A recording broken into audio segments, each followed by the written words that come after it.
Shalom adik-adik, hari ini kakak akan menceritakan salah satu tokoh Alkitab yang sangat menarik.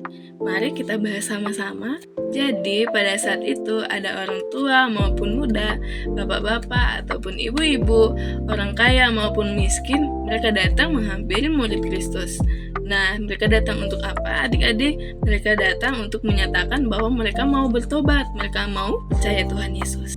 Dan mereka pun mengatakan mereka mau menjadi murid-murid Kristus. Nah, saat itu pun murid-murid Tuhan Yesus pun senang adik-adik. Dan akhirnya mereka mau tetap terus percaya kepada Tuhan Yesus. Dan akhirnya terjadi perubahan dalam hidup mereka yang tadinya jahat menjadi baik. Dan yang tadinya bermusuhan menjadi perbaikan. Mengapa? Karena roh yang tinggal di dalam mereka itu adalah roh kasih adik-adik. Dan roh kasih itulah yang dapat mengubahkan mereka, sehingga mereka dapat melakukan segala sesuatu dengan kasih.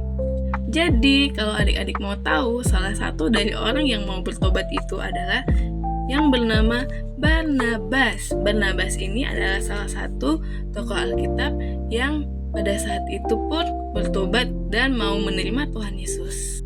Namun, pada suatu hari, Barnabas ini melihat bahwa ada di antara mereka ini yang orang miskin, mereka yang tidak mempunyai apa-apa, dan dia pun juga sangat sedih. Sehingga dia pun berpikir apa yang harus dia lakukan. Dan Barnabas pun bertanya kepada dirinya sendiri, bagaimanakah saya dapat menolong mereka? Karena mereka ini adalah orang yang percaya, sama seperti saya. Jadi saya pun harus menolong mereka, tapi bagaimana?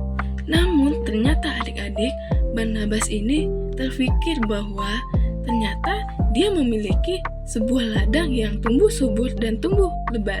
Nah, di situ dia mengingat kembali akan orang-orang miskin ini. Ketika dia menjual ladangnya ini setelah panen, dia akan memberikannya kepada orang-orang miskin ini tadi. Jadi, saat itu pun dia bertekad, ketika ladangnya ini sudah dipanen, dia akan menjualnya dan dia akan memberikannya kepada orang miskin ini dengan cuma-cuma. Nah, jadi setelah itu Barnabas pun menjual ladangnya ini. Kemudian pergilah Barnabas ini untuk menjual ladangnya kepada pemimpin gereja. Dan setelah itu dia mengatakan kepada pemimpin gereja ini untuk memberikan hasil panennya ini kepada orang-orang miskin, sehingga mereka pun dapat menikmati hidup yang layak dan mereka dapat makan dengan yang sehat. Kemudian setelah pemimpin gereja ini memberikan uangnya kepada orang-orang miskin ini, orang-orang miskin ini pun sangat senang adik-adik.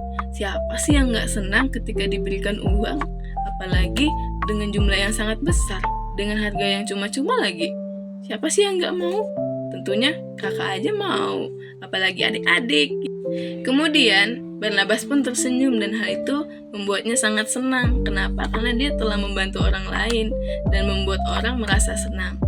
Dan Tuhan Yesus pun sangat senang adik-adik. Kenapa? Karena Barnabas ini telah mengasihi sesamanya dan membantu sesamanya yang membutuhkan. Jadi adik-adik, inilah kisah Alkitab tentang Barnabas yang mengasihi sesamanya tanpa pamrih, tanpa memilih-milih, tanpa melihat latar belakang orang itu. Jadi sekianlah firman Tuhan hari ini. Tuhan Yesus memberkati. Shalom.